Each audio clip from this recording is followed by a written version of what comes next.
सभी साथियों को नमस्कार। मैं पारुल साक्य डिस्ट्रिक्ट फरगाबाद से। साथियों, आप लोगों का हमारे चैनल पर स्वागत है।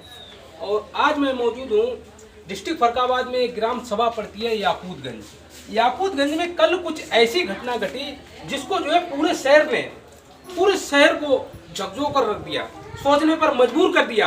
क्योंकि बात कुछ ऐसी थी, आपने जो है सोशल मीडिया के माध्यम से, न्यूज़पेपर के माध्यम से आपने देखा होगा, सुना होगा, पढ़ा होगा।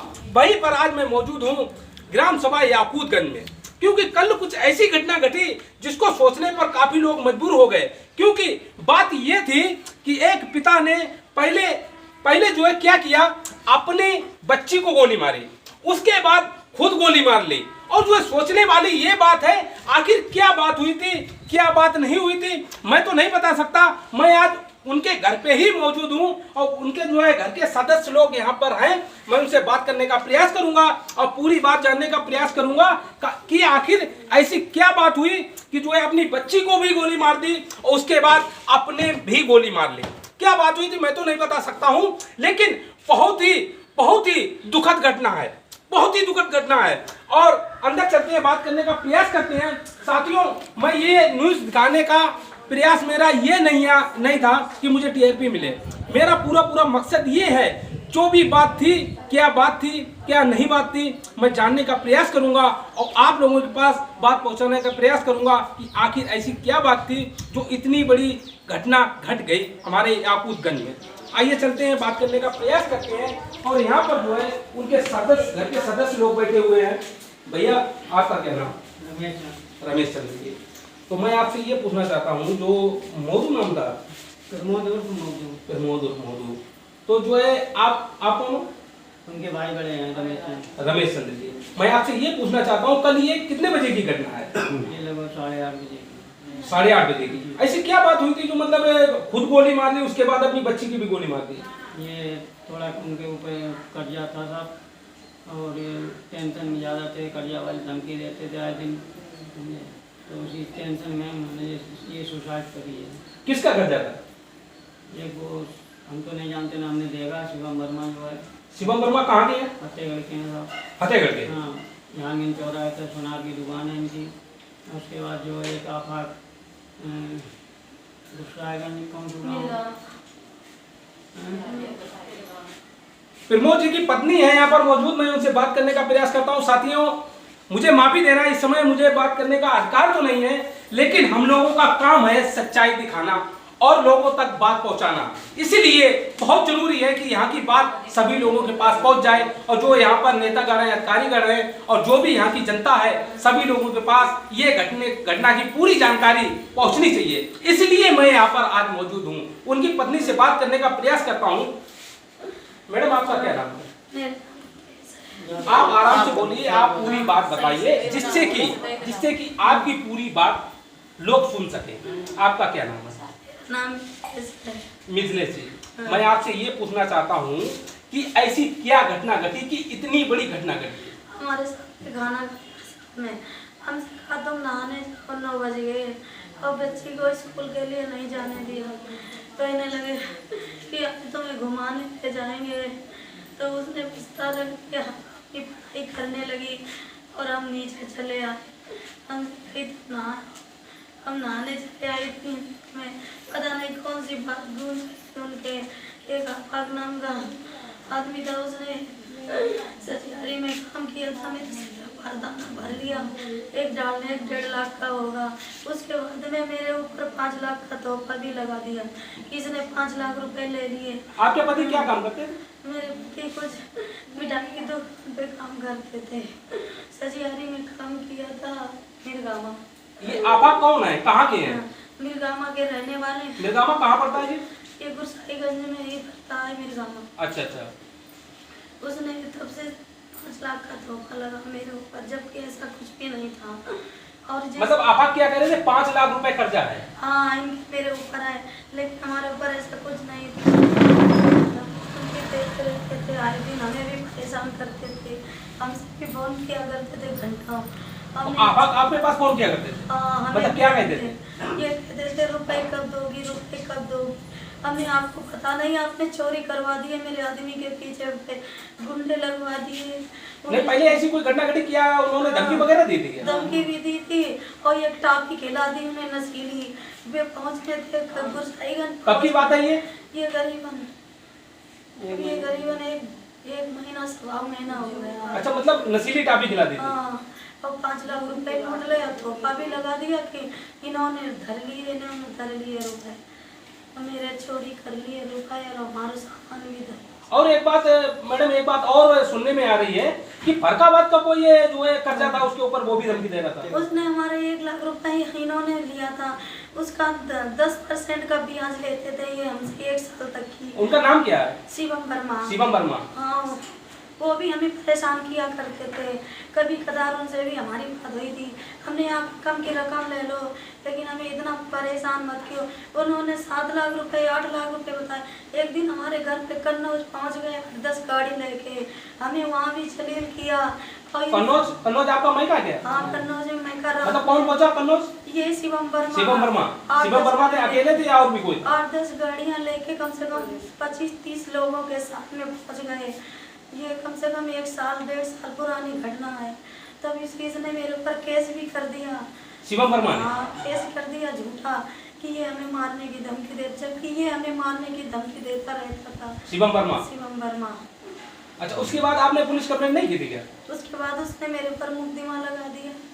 अब हम नहीं की उसके साथ पुलिस कंप्लेंट, मुकदमा की कोशिश कर रहे थे। हम सुलझ चाहते हैं। आगे आप क्या चाहती हो? आगे क्या चाहते हैं? इनसे हमें आप बिल्कुल परेशान ना हो, ये पूरा देश देख रहा है। आपकी बात हर व्यक्ति के पास पहुंचेगी, हर अधिकारी के पास पहुंचेगी, हर नेता के पास पहुंचेगी। और जो भी लोग इस वीडियो को देखेंगे, हमें पूरा भरोसा है कि आपके साथ न्याय होगा। न्याय चाहिए। आप क्या चाहती हो? सरकार से आपकी क्या मांग है? हमारी सरकार से हमारे हो गया। आप आराम से बताइए, आप बिल्कुल परेशान ना होइए, आप बिल्कुल परेशान, आप आराम से बिल्कुल बताइए। बच्चा हमारे पास साथियों, ये जो है प्रमोद जी का बेटा है। इसकी उम्र आप अंदाजा लगा सकते हो, इसकी ज्यादा से ज्यादा उम्र होगी 7-8 साल। ये छोटा सा बच्चा है। और प्रमोद जी के 2 बच्चे थे, एक बेटी थी एक बेटा था। और बेटी की जो है गोली मार दी थी और कल उसकी हत्या हो गई, उनकी भी हत्या हो गई थी। लेकिन ये छोटा सा बच्चा है, इसके बारे में सोचना पड़ेगा। घटना थी, घटना घट गई, लेकिन जो है अब सरकार की जिम्मेदारी है इस बच्चे की परवरिश, पढ़ाई लिखाई का खर्चा कैसे होगा। हमारे पास खेती भी नहीं। काफी बातें हैं जिसको उठाना बहुत जरूरी है। और जो है मैं तो सिर्फ एक ही बात कहना चाहता हूँ कि ऐसी घटना घटती है लेकिन लोगों के पास पहुंचती है और कभी नहीं पहुंचती है। पत्रकारिता का मतलब है कि जो घटना घटी है उसकी पूरी बात लोगों के सामने लाएं। और मैं जो है पूरी बात लाने का पूरा प्रयास करता हूं। और जो हमारे उत्तर प्रदेश के माननीय मुख्यमंत्री जी हैं, मैं उनसे हाथ जोड़कर निवेदन करता हूं कि वो एक घटना थी, घट गई, लेकिन इस पर विचार किया जाए कि जो उनका प्रमोद जी का जो बेटा है छोटा सा, इसकी परवरिश अब कैसे होगी, पढ़ाई लिखाई का खर्चा कैसे होगा, ये जो है इनका परिवार जीवन यापन अपना कैसे करेगा। मैडम, आपका क्या नाम है? मैं आपसे ये पूछना चाहता हूँ, आप जो है इस बच्चे के बारे में कुछ कहना चाह रही हो?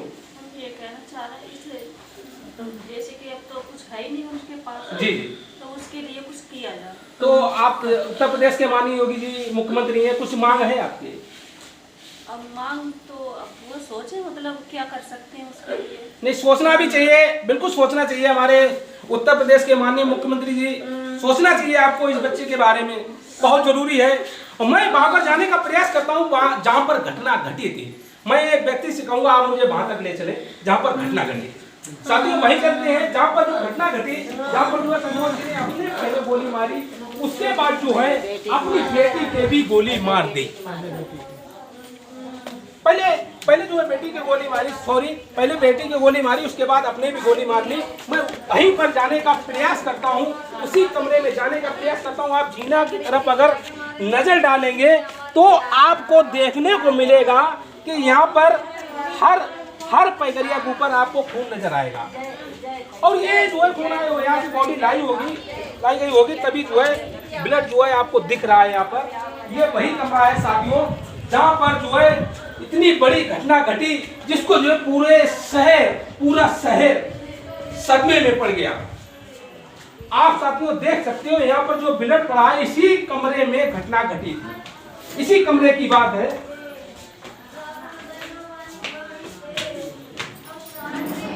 साथियों यही वो कमरा है, यही वो कमरा है। रमेश जी मैं आपसे ये पूछना चाहता हूँ, पहले जो है बेटी की गोली कहाँ मारी गई थी? कमरा बंद करके। अच्छा हम जा सकते हैं अंदर? जी हाँ। साथियों ये कमरा है, पहले जो है इसी कमरे में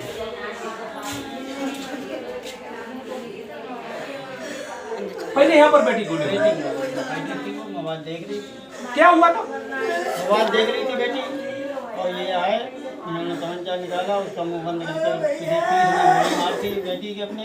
उसके बाद जो नीचे गए अपने बेटे को बुलाने, बेटा आया नहीं।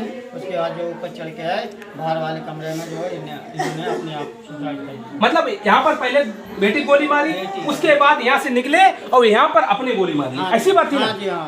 साथियों यही बात है, पहले जो है अपने बेटी की गोली अंदर मारी, उसके बाद अपना बाहर आए, उसके बाद गोली अपने यहाँ पर मारी। अब ये वो तो बात है कि वो तो जो है खुद मरकर और जो है एक बच्ची को मारकर चले गए, लेकिन सवाल ये बनता है कि इनका परिवार जो है, इनकी पत्नी है, इनका छोटा सा बच्चा है, अब इसकी जिम्मेदारी कौन लेगा? इसकी जिम्मेदारी कौन लेगा? जिम्मेदारी बनती है उत्तर प्रदेश सरकार की, जिम्मेदारी बनती है यहाँ के प्रशासन शासन की कि जो है जो घटना थी वो घट गई, लेकिन उनका छोटा सा बच्चा है, उनका परिवार है, उनकी पत्नी है, उनकी जिम्मेदारी लेना बहुत जरूरी है। मैं तो सभी से एक ही निवेदन करूंगा, आप जो है इस बात को उत्तर प्रदेश के माननीय मुख्यमंत्री जी के पास पहुंचाओ ताकि इनके परिवार को मदद मिल सके। मैं तो सिर्फ यही बात कहना चाहता हूं, बहुत जरूरी है। दादा आपका नाम क्या है? जवाहरलाल।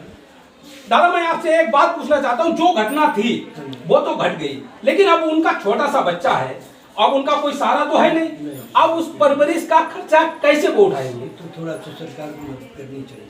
तो कुछ मांग है आपकी जो है उत्तर प्रदेश के माननीय योगी? बच्चे की पढ़ाई लिखाई का, और उसका बेवा है, अभी लड़की है, वो बहू हमारी लगती है जी। मैं उसका चाचा हूँ। अच्छा। मैं रहता हूँ सुबेरी है। अच्छा। तो वो घटना घट गई तो घट गई, लेकिन अब इसके लिए थोड़ा सा सरकार मदद कर दे, उनकी जिंदगी अच्छी बन जाएगी। हाँ बच्चा पढ़ जाएगा और जो है जाएगा। जी जी नहीं तो ऐसे तो पशुओं के बच्चे पली जाते। बस ये जिम्मेदारी है सरकार की, जिम्मेदारी लेनी सरकार चाहिए। अगर जिम्मेदारी लेती है और थोड़ा बहुत मदद कर देती है, थोड़ा बहुत हम लोग करेंगे। बात सही है कि मतलब परिवार में जैसे हम हैं, मैं भी बुजुर्ग हो गया, 75 साल का हूँ, इतनी पता नहीं कब तक मेरी उम्र है। जी जी। वो तो बच्चा है अभी, फिर बड़ा होएगा तो उसकी पढ़ाई लिखाई का थोड़ा सा ढंग हो जाए, काम धंधे का ढंग हो जाए तो बिल्कुल सही बात है, बिल्कुल सही बात है। मैं तो जो है दोबारा विनम्र निवेदन करूंगा उत्तर प्रदेश के माननीय योगी जी से कि आप जो है इस परिवार को जो सहायता पहुंचवा सकते हो वो सहायता पहुंचवाओ, बहुत जरूरी है। ये जो कुछ लोगों ने इसको परेशान किया वो तो फाइनेंशियली तो उसको बहुत टॉर्चर करते हैं। जैसे कौन था? हाँ अब ये तो मुझे भी नहीं पता, लेकिन मेरे पास एक बार गया था दिल्ली में, तो मैंने कहा बेटा 1-2 लाख की दे देंगे, लेकिन वो नहीं। शिवम वर्मा फतेहगढ़ के कुछ बताया जा रहे हैं, शिवम वर्मा जी काफी परेशान किया करते हैं। हाँ, वो लोग अब मैं तो खैर यहाँ नहीं रहता, इसलिए इनके नाम नहीं पता, लेकिन वो बहुत परेशान है। ये शिवम वर्मा है कौन? इसी तरह से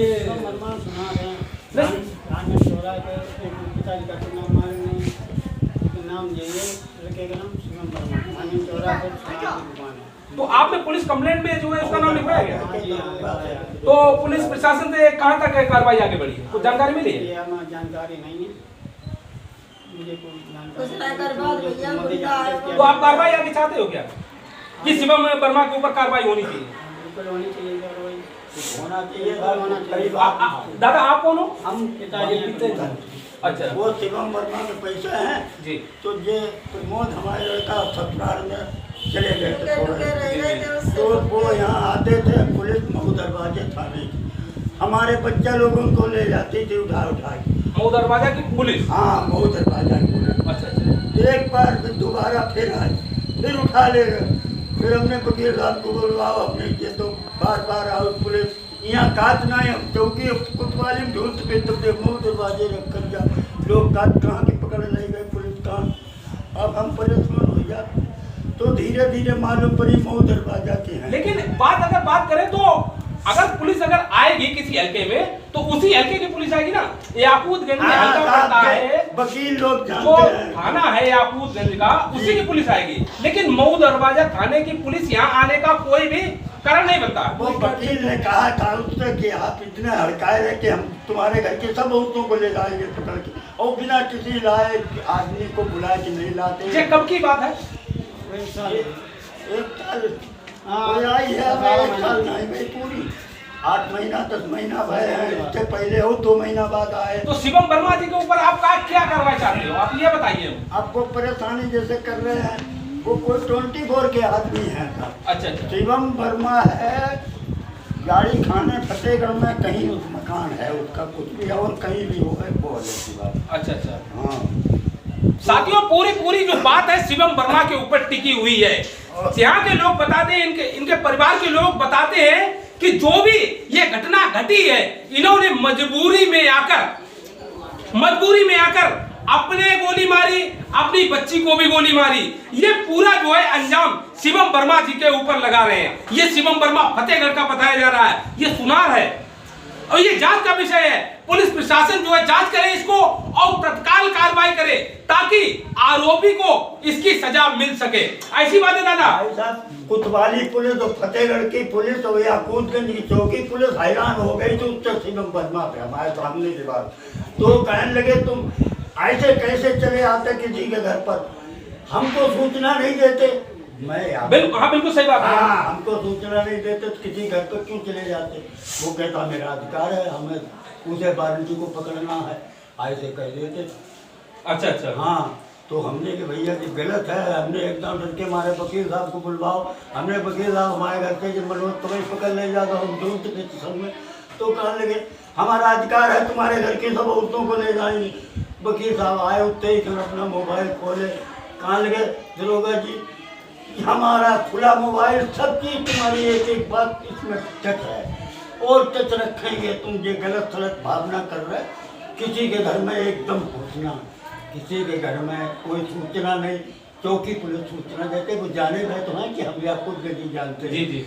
या फतेहगढ़ के होते तो हम कहते आप गए तो फतेहगढ़ में, वो तुम मऊ दरवाजे कहीं रखा जाए थे। मतलब पुलिस मनमानी कर रही थी। मनमानी साहब बहुत ज्यादा। अच्छा। इसी से हम लोग परेशान हो जाते थे कि जब न मालूम पकड़ ले जा किस मेरा। बिल्कुल आपके साथ न्याय होगा। इस समय उत्तर प्रदेश में माननीय योगी जी की सरकार है और न्याय होता है और न्याय होगा। हमें न्याय चाहिए साथियों, न्याय मिलना चाहिए, जरूर मिलना चाहिए। और जो है जिस वजह से इनकी जो है हत्या हुई, इन्होंने अपना सुसाइड किया, पूरी जो आरोप लगा रहे हैं फतेहगढ़ के शिवम वर्मा जी के ऊपर। ये शिवम वर्मा कौन है, ये जांच का विषय है, पुलिस इसकी जांच करेगी और आगे जो है अपडेट है मैं आपको इस वीडियो के माध्यम से देता रहूंगा। आगे चल के मैं आपको बताऊंगा, दरोगा जी से पूछूंगा याकूतगंज के जो चौकी इंचार्ज है कि आखिर आपने जो कार्रवाई की है किसके ऊपर की है और ये कार्रवाई कहां तक आगे बढ़ी है। आपने इतना समय दिया, सभी लोगों का धन्यवाद। नमस्कार, जय हिंद।